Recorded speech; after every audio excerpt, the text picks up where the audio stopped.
Hi ಎಲ್ರಿಗೂ ನಮಸ್ಕಾರ. ನನ್ನ ಹೆಸರು ಇರ್ಷಾದ್, ಫಿಟ್ನೆಸ್ ಕೋಚ್. ಇವತ್ತಿನ ಟಾಪಿಕ್ ಏನು ಅಂದರೆ ಹಿಪ್ ಮೊಬಿಲಿಟಿ ಬಗ್ಗೆ. ನಿಮಗೆ ಮಂಡಿ, ಹಿಪ್ಪು, ಸೊಂಟ, ಕಾಲು ನೋವು ಏನಾದರೂ ಕಾಣಿಸ್ಕೊತಾ ಇದೆಯಾ? ಅದಕ್ಕೆ ತುಂಬ ಕಾರಣ ಇರುತ್ತೆ. ಆದರೆ ಮುಖ್ಯವಾದ ಕಾರಣ ಏನು ಅಂತಂದರೆ tight hip muscle. Tight hip muscle ತುಂಬ ಕಾರಣ ಇರುತ್ತೆ. ತುಂಬ ಹೆಚ್ಚಾಗಿ ಕೂತ್ಕೊಳ್ಳೋದು, ತುಂಬ ಹೆಚ್ಚಾಗಿ ಟಿ ವಿ ನೋಡೋದು, ತುಂಬ ಹೊತ್ತು ನಿಂತ್ಕೊಂಡು ಕೆಲಸ ಮಾಡೋದ್ರಿಂದ ನಮಗೆ ಟೈಟ್ ಹಿಪ್ ಮಸಲ್ ಆಗುತ್ತೆ. ಹಾಗೂ ರನ್ನಿಂಗ್ ಮಾಡೋದ್ರಿಂದ ನಮಗೆ ಟೈಟ್ ಹಿಪ್ ಮಸಲ್ ಮೊಬಿಲಿಟಿ ಕಮ್ಮಿ ಇರುತ್ತೆ. ಫಸ್ಟ್ ಎಕ್ಸಸೈಸ್ ಏನು ಅಂದರೆ, ನಿಮ್ಮ ಮ್ಯಾಟ್ ಲೆವೆಲ್ಗೆ ಕೈ ಇಟ್ಕೊಳ್ಳಿ, ಬಾಡಿ ಸ್ಟಿಫ್ ಮಾಡಿ, ಮುಂದೆ ನೋಡಿ, ಮತ್ತು ಬೆನ್ನು ಮೇಲೆತ್ತಿ 30 ಸೆಕೆಂಡ್ ಹೋಲ್ಡ್ ಮಾಡಿ, ಮತ್ತೆ ಡೌನ್, ಮುಂದೆ ನೋಡಿ. ಸೆಕೆಂಡ್ ವಿಡಿಯೋ, ಕಾಲು ಎರಡು ಸ್ಟ್ರೈಟ್ ಮಾಡಿ, ಮ್ಯಾಟಿಂದ ಹೊರಗಡೆ ಕೈ ಇಡಿ, ಬಾಡಿ ಸ್ಟಿಫ್ ಆಗಿರಲಿ, ಕಾಲನ್ನ ಮೇಲೆತ್ತಿ. ಹಿಂಗೆ 1 ಇಪ್ಪು ಮೇಲೆ ತಗೋಬಿಡಿ. ಸ್ಟೂ ಈ ಥರ ಆಲ್ಟರ್ನೇಟ್ ಮಾಡಿ 3 ರೌಂಡ್. ಇದು ಮೂರನೇ ವಿಡಿಯೋ. ಕೈನ ಮ್ಯಾಟಿಂದ ಹೊರಗಡೆ ಇಟ್ಕೊಳ್ಳಿ, ಬಾಡಿ ಸ್ಟಿಫಾಗಿ ಮಾಡಿ, ಬಾಡಿ ಸ್ಟಿಫ್ ಆಗಿರಲಿ, ಬ್ಯಾಕ್ ಟೈಟ್ ಮಾಡ್ಕೊಳ್ಳಿ. ಕಾಲನ್ನ ಪುಷ್ ಮಾಡಿ. 1 ಸ್ಟೂ, ಮತ್ತು ಲೆಫ್ಟ್ ಲೆಗ್ 1 ನೀ ಮೂಮೆಂಟ್ ಮಾಡಿ, ಸ್ಟೂ. ಈ ಥರ 5 ಕೌಂಟ್ಸ್ ಆಲ್ಟರ್ನೇಟ್ ಮಾಡಿ.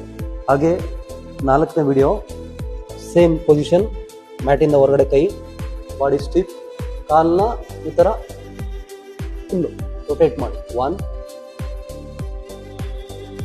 2 3 ಮತ್ತೆ ಲೆಫ್ಟ್ ಲೆಗ್ 1 2 3. ಈ ಥರ 5 ಕೌಂಟ್ಸ್ ಆಲ್ಟರ್ನೇಟ್ ಮಾಡಿ.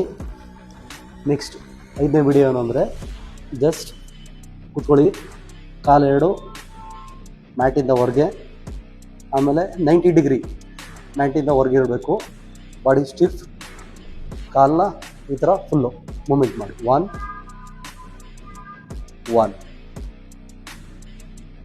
ಸ್ಟೂ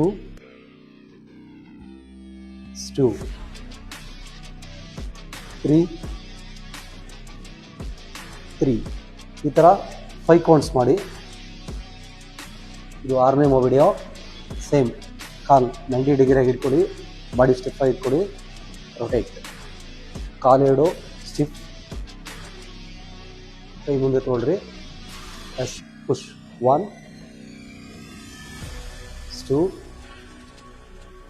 3 5 ಕೌಂಟ್ಸ್. ಮತ್ತು body stiff, 90 degree, body stiff ಆಗಿ ಇಟ್ಕೊಳ್ಳಿ, ಜಸ್ಟ್ ಮೂವ್. 1 2 3. ಇದು 7ನೇ ವಿಡಿಯೋ. ಸೇಮ್, ಫುಲ್ ಮನಿಕೊಳ್ಳಿ, ಕಾಲು ಸ್ಟ್ರೈಟ್, ಕೈನ ಸ್ವಲ್ಪ ವೈಡ್ ಮಾಡಿ, ಆಮೇಲೆ ಕಾಲನ್ನ ಒಳಗೆ ತೊಗೊಳ್ಳಿ, ಕಾಲೆರಡು ಕ್ಲೋಸ್, ಹಿಪ್ನ ಮತ್ತು ಸೊಂಟನ ಎತ್ತಕ್ಕೋಗ್ಬಿಡಿ, ಹಂಗೆ ಇಲ್ಲಿ ಕೆಳಗಡೆ ಸ್ಟಿಫಾಗಿ ಇಟ್ಕೊಳ್ಳಿ.